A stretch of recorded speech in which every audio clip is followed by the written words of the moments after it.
Mad består primært af 3 kulhydrater, fedt og protein. Protein er der for at få dine muskler til at gro. De fleste danskere får mere protein, end de har brug for. Det protein, der ikke bliver brugt som byggesten, bruges i stedet som energikilde. 1 gram protein indeholder 17 kilojoules, kulhydrater og fedt giver dig energi. Du får protein af kød, fisk, æg og bønner, havre, yoghurt og rugbrød. Du får kulhydrater af ting, der går på marken, som f.eks. kartofler osv. Der findes 2 forskellige slags kulhydrater. Hurtige og langsomme kulhydrater. Hurtige er dem, der giver dig energi med det samme. Det kan kroppen nedbryde meget hurtigt. De er ikke så gode, fordi kroppen forvandler energien meget hurtigt. Det betyder, at du får alt for meget energi på kort tid, og så bliver du meget træt bagefter. Langsomme kulhydrater er, hvor du ikke optager det så hurtigt, men det varer til gengæld også længere, når du har nedbrudt maden. Der er mange forskellige meninger på, hvor meget fedt og protein og kulhydrater man skal spise, fordi der er meget stor forskel på forskellige fedttyper. Det er ment, at ens kost består af 40%, fordi der er meget sunde kulhydrater, 30% fedt og protein. I dag er der rigtig mange, der tænker, at de kan tabe sig ved at spise mindre fedt, men det passer ikke. Mennesker har altid spist lige meget fedt, men vi spiser meget sukker i dag end i gamle dage.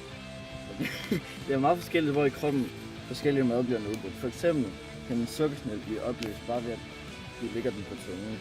Det er fordi, der er noget i vores spyt, der hedder enzymer. Enzymerne nedbryder sukker, men er ikke i stand til at nedbryde meget andet.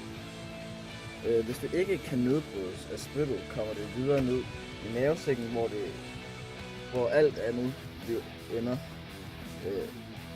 Alt andet kostfiber bliver nedbrudt. Det bliver nedbrudt i de forskellige dele af tarmen. Græs kan vores krop ikke nedbryde. Men mange dyr kan, for eksempel en ko. En ko har 4 maver. En ko har 4 maver, sådan den kan leve af græsset. Koen skal altid spise, fordi det er ikke fordi der ikke okay. Fordi der ikke er så meget næring i. Vi har udviklet os gennem tiden til at kunne spise næsten alt. Dyr, der er vegetar, spiser hele tiden, især hvis de kun spiser som en koalabjørn. De spiser kun eukalyptusblade. Vores bud på en varieret dagskost. Du kan starte din dag med noget havregryn med noget mælk i. Måske noget sukker, hvis du vil. Så til frokost skal du smøre 1, 2 eller 3 rugbrødder med noget leverpostej. Måske også med noget rødbede ovenpå, hvis du vil. Og så til den rugbrød, eller de rugbrødder, kan du spise et æble eller et par gulerødder. Til aftensmad kan du lave en gryderet med gulerødder, porre, kylling eller nogle kikærter, hvis du ikke er til kød. Ja, det er det. Sådan der. Vand indeholder det brændstof, som vores krop skal bruge til at kunne bevæge sig. På samme måde med bilmotorer får der bil og benzin, får kroppen energi fra de energigivende næringsstoffer i vandet. Det er fedt, kulhydrat, protein og alkohol.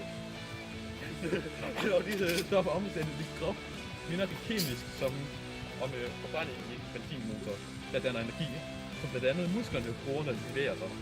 Normalt forbrænder kroppen en blanding af fedt, kulhydrat, protein og eventuelt alkohol svarende til det, der er i den mad, som man spiser. Men i ekstreme situationer laver kroppen om på det. Under langvarig sult kommer det meste energi fra fedt. Madpyramiden er det, som man skal spise mest af nederst og mindst af øverst.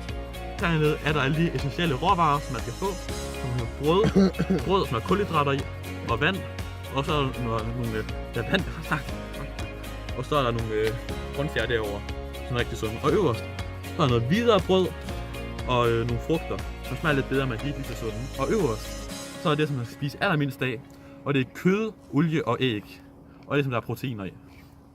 Whoops! Færres opmærksomhed. Jeg tror, det